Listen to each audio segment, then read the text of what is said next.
Hello friends, आज के video में हम 5 मार्च के सभी शिफ्ट के क्वेश्चंस देखेंगे। सबसे पहले हम थर्ड शिफ्ट के क्वेश्चन देखेंगे, फिर सेकंड शिफ्ट के, फिर फर्स्ट शिफ्ट के। तो आप वीडियो के लास्ट तक ज़रूर बने रहें।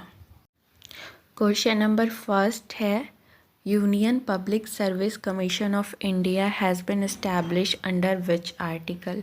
यूपीएससी की स्थापना किस आर्टिकल के तहत हुई थी?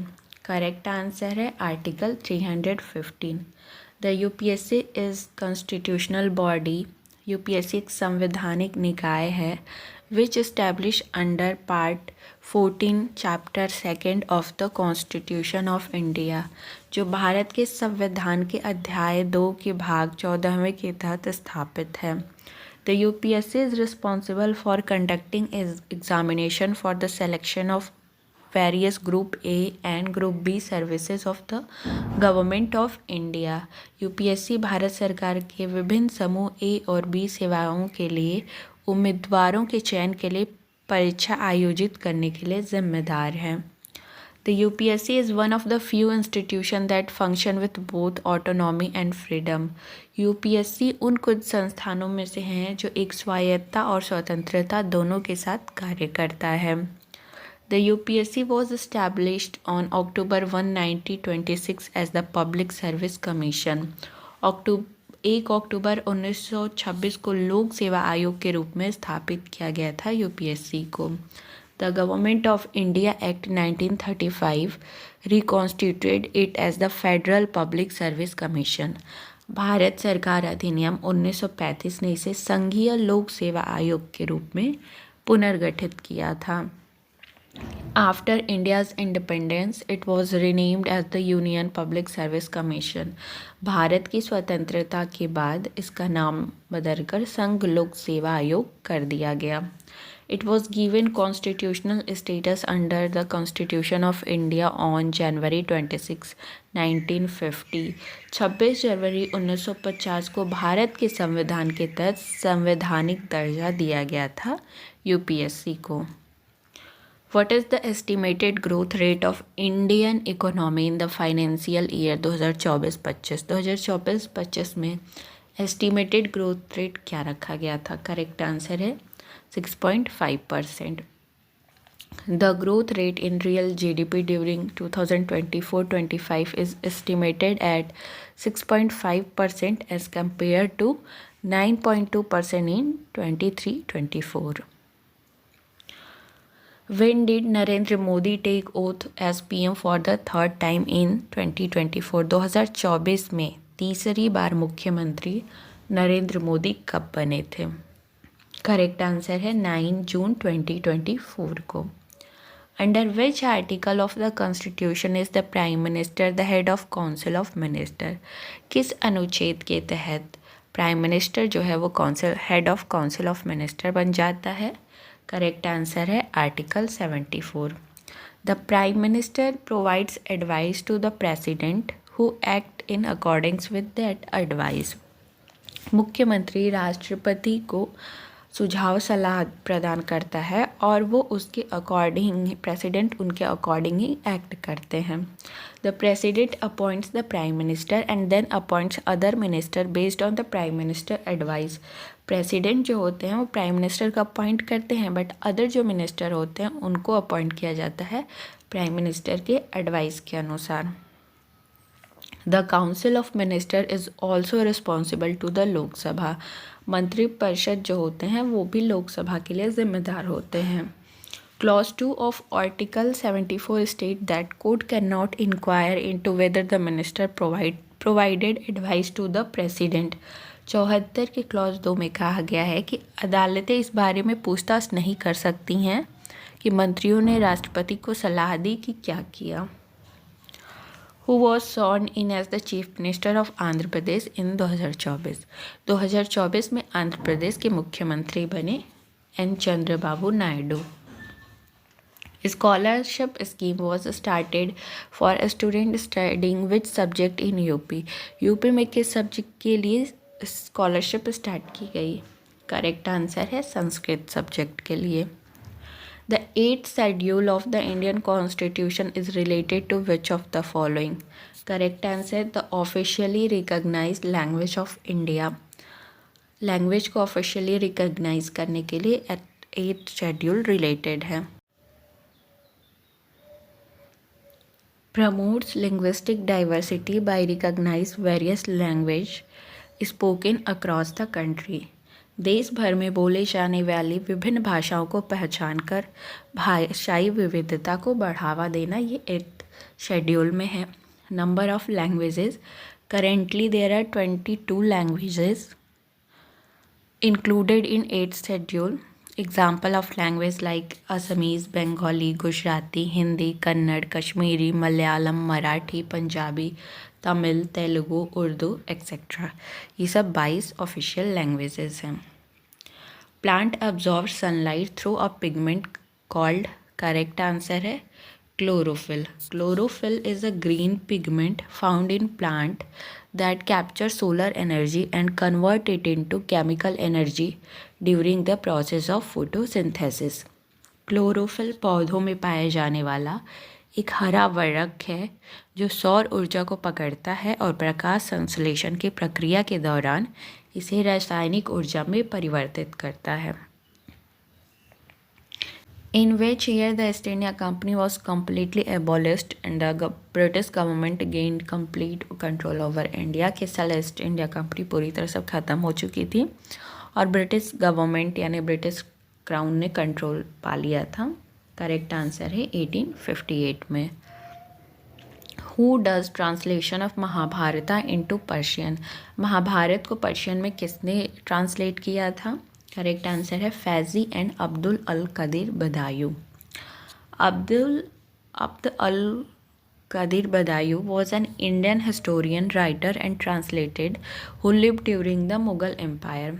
कादिर बदयूनी एक भारतीय इतिहासकार, लेखक और अनुवादक थे जो मुग़ल साम्राज्य के दौरान रहते थे. Faizi was the brother of Abdul फजर. फैज़ी जो थे वो अब्दुल फजर के भाई थे. Akbar set up a translation bureau called Maktab Khana to translate important Sanskrit text into Persian. Akbar ने महत्वपूर्ण संस्कृत ग्रंथों को फारसी में अनुवाद करने के लिए मकतब खान नामक एक अनुवाद ब्यूरो की स्थापना की थी. इसी के तहत महाभारत को पर्शियन में कन्वर्ट किया गया था. When was the Consumer Protection Act passed in India? India में कंज्यूमर प्रोटेक्शन एक्ट कब पास किया गया था? करेक्ट आंसर है 1986 में. The act was pass to protect consumer interest. एक कंज्यूमर के इंटरेस्ट को प्रोटेक्ट करने के लिए पास किया गया था. The established consumer council and authorities to settle consumer disputes. इसने उपभोक्ता परिषदों और अधिकारियों को उपभोक्ता विवादों को निपटाने के लिए स्थापित किया. It introduced the concept of consumer and gave them additional rights. इसने उपभोक्ता की अवधारणा को पेश किया और उन्हें अतिरिक्त अधिकार दिए. It made it easier and faster for consumer to get redressal from grievances. इसने उपभोक्ताओं के लिए शिकायतों के लिए निवारण प्राप्त करना आसान और तेज बना दिया. Where was the Great Bath found? Great Bath कहाँ पाया जाता है? करेक्ट आंसर है मोहनजोदाड़ो में. The Great Bath is located in the Sindh province of Pakistan. Currently ये पाकिस्तान के सिंध प्रोविंस में है. It is in the Larkana district of Sindh. ये सिंध के लरखाना डिस्ट्रिक्ट में है. The site is on the Indus river. ये साइट इंडस रिवर पे है. The Great Bath is believe to have been used for ritual bathing. ये रिचुअल बाथिंग के लिए यूज़ होता था.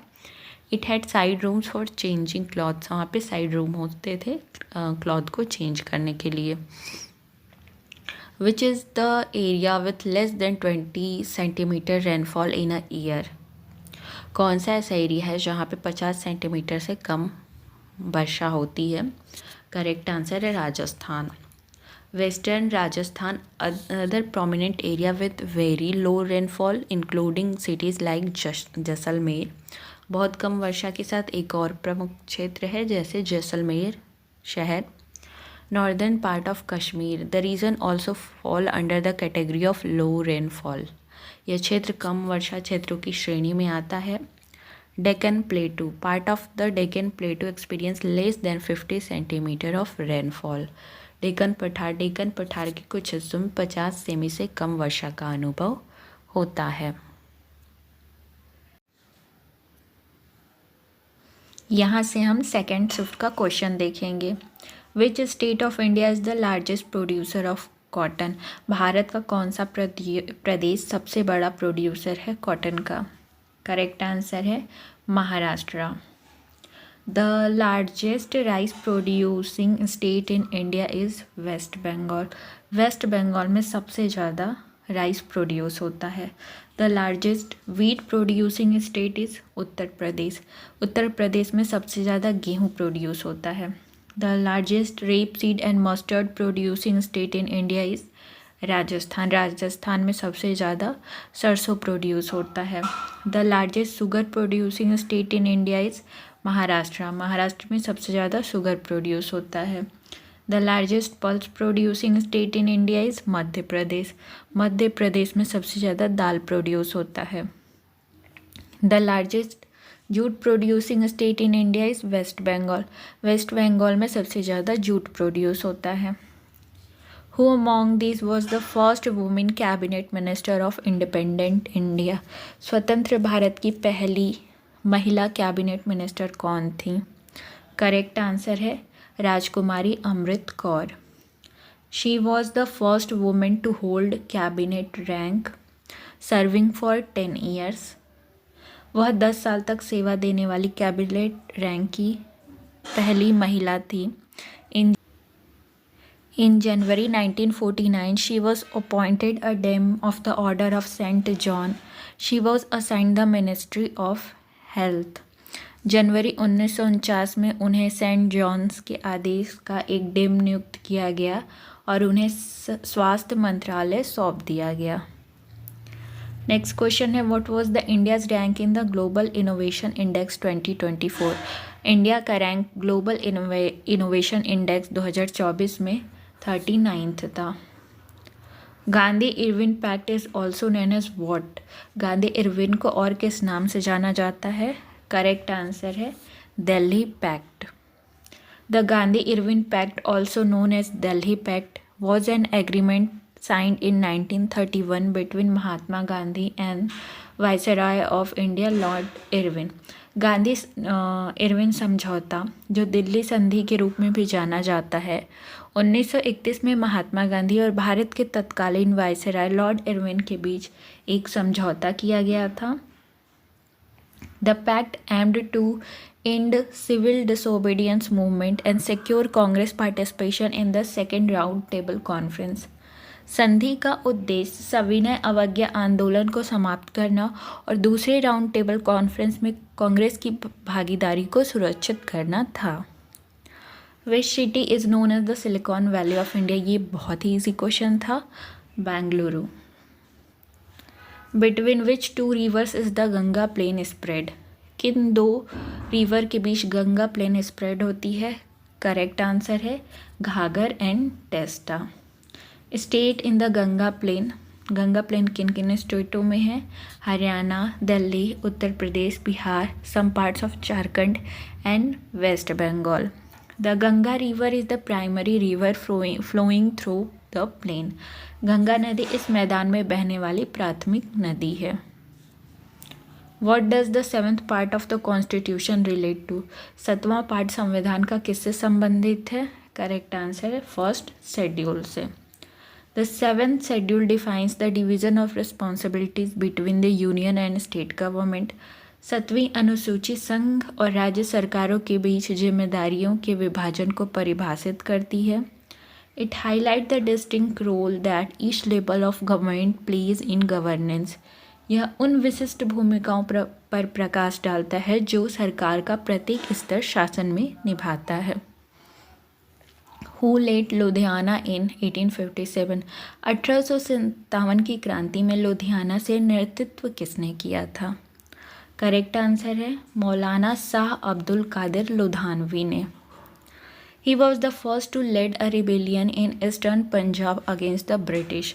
वह ब्रिटिश के खिलाफ पूर्वी पंजाब में विद्रोह का नेतृत्व करने वाले पहले व्यक्ति थे।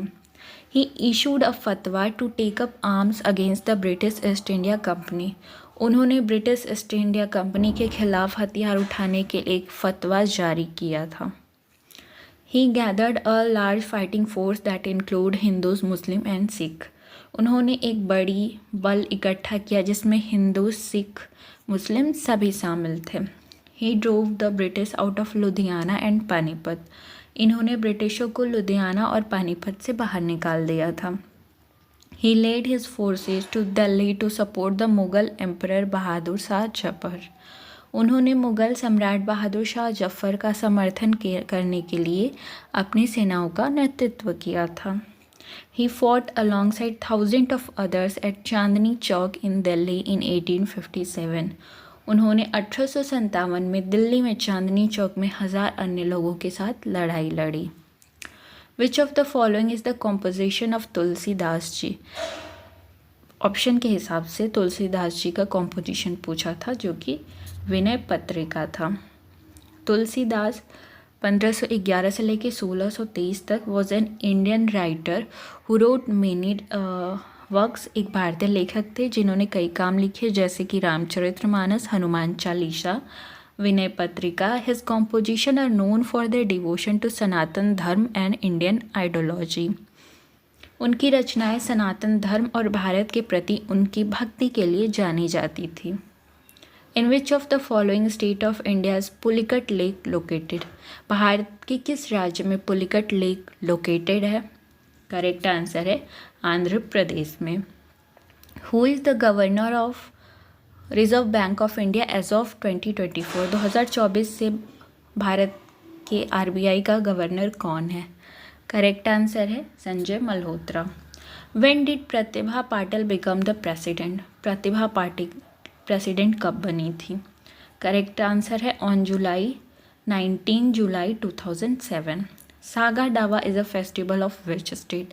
सागा दावा किस राज्य का त्यौहार है? करेक्ट आंसर है सिक्किम। यहाँ से हम फर्स्ट शिफ्ट के क्वेश्चंस देखेंगे। The Mughal empire ended with which Mughal emperor? Mughal empire का किस राजा के साथ अंत हो गया था? करेक्ट आंसर है Bahadur Shah Zafar. He was born in Delhi on October 24, 1775। 24 अक्टूबर 1775 में उनका जन्म हुआ था।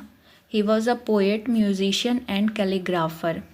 He was more of an aesthete than a political leader. वह एक राजनीतिक नेता की तुलना में अधिक एक एस्थेट थे। He died in Rangoon, Burma. उनकी मृत्यु रंगून, बर्मा में हुई थी जो अभी यनगांव, म्यांमार में है, on November 7, 1862. He was the last Mughal emperor of India who reigned from 1837 to 1857. वो लास्ट मुगल एम्परर थे जिन्होंने 1837 से लेकर 1857 तक रूल किया था। He started the first war of independence in India in 1857. 1857 की क्रांति को आप याद रखिएगा, इसे फर्स्ट वॉर ऑफ इंडिपेंडेंस भी कहा जाता है। Vaisakhi festival is celebrated in which state? Vaisakhi त्यौहार किस राज्य में मनाया जाता है? करेक्ट आंसर है Punjab and Haryana. What was the aim of second 5-year plan? दूसरे पंचवर्षीय योजना का एम क्या था? करेक्ट आंसर है focus on heavy industries. The plan prioritise the establishment of large scale industries like steel mills in Bhilai, Rourkela, Durgapur, aiming to produce capital goods needed for further industrial development. इस योजना ने भिलाई, राउरकेला और दुर्गापुर में steel मिलों जैसे बड़े पैमानों पर उद्योगों की स्थापना को प्राथमिकता दी जो आगे औद्योगिक विकास के लिए आवश्यक पूंजीगत वस्तुओं का उत्पादन करने के लिए था। What is the area between two rivers called? दो रिवर के बीच का जो एरिया होता है उसको दोआब कहते हैं। Doab is a term primarily used in South Asia to describe the land lying between two converging rivers where do means two and am means water or river. Doab एक शब्द है जिसका उपयोग मुख्य रूप से दक्षिण एशिया में दो अभिसरण नदियों के बीच पड़ी भूमि का वर्णन करने के लिए किया जाता है, जहाँ डू का अर्थ दो है और एब का अर्थ पानी या नदी है। Which reaction occurs when alcohol is mixed with sugar. जब अल्कोहल को शुगर के साथ मिक्स किया जाता है तो कौन सा रिएक्शन होता है? करेक्ट आंसर है fermentation. The biological process in which sugar molecules are converted in ethyl alcohol and carbon dioxide with help of some microbes like yeast and bacteria is called alcohol fermentation। जैविक प्रक्रिया जिसमें चीनी अणुओं को ethyl alcohol और carbon dioxide में परिवर्तित किया जाता है, जैसे कि खमीर और बैक्टीरिया, जैसे कुछ रोगाणुओं की मदद से अल्कोहल किण्वन कहा जाता है।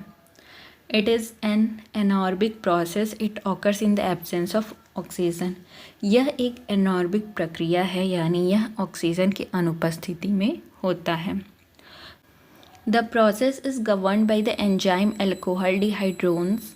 Alcoholic fermentation has many uses such as production of alcoholic beverages, ethanol fuel and bread cooking. When was the economic reform policy implemented? Economic reform policy जो है वो 24 जुलाई 1991 को इम्प्लीमेंट की गई। What is the formula of velocity? Velocity का formula है displacement upon time. How many members are there in the Rajya Sabha? Rajya Sabha में कुल कितने मेंबर्स होते हैं? करेक्ट आंसर मैक्सिमम 250 मेंबर्स होते हैं। What is the meaning of globalisation? Globalisation का मतलब है the interconnection of economy, societies, culture and political system around the world. In which part are the directive principle of state policy described? DPSP जो है वो part 4 में describe किया गया है। After the revolt of 1857 under which act did the British government in India go into effect? 1857 के बाद government of India act 1858 लगा था। Under which article the supreme court and high court protect the fundamental rights who issue writ for the violation of? Correct answer है article 32 and article 226। What was added by the 21st constitutional amendment? 21वां संविधान संशोधन के तहत क्या जोड़ा गया था? करेक्ट आंसर है Sindhi language was included in the 8th schedule. ये था आज का आपका वीडियो। अगर आप वीडियो पसंद आई है तो आप लाइक कर सकते हैं, और ऐसे ही डेली अगर आपको वीडियोस चाहिए एग्ज़ाम के एनालिसिस की, तो वीडियो को चैनल को सब्सक्राइब करके रखिएगा, ताकि जैसे ही वीडियो आएगी आपको तुरंत नोटिफिकेशन मिल जाएगा। Thank you for watching.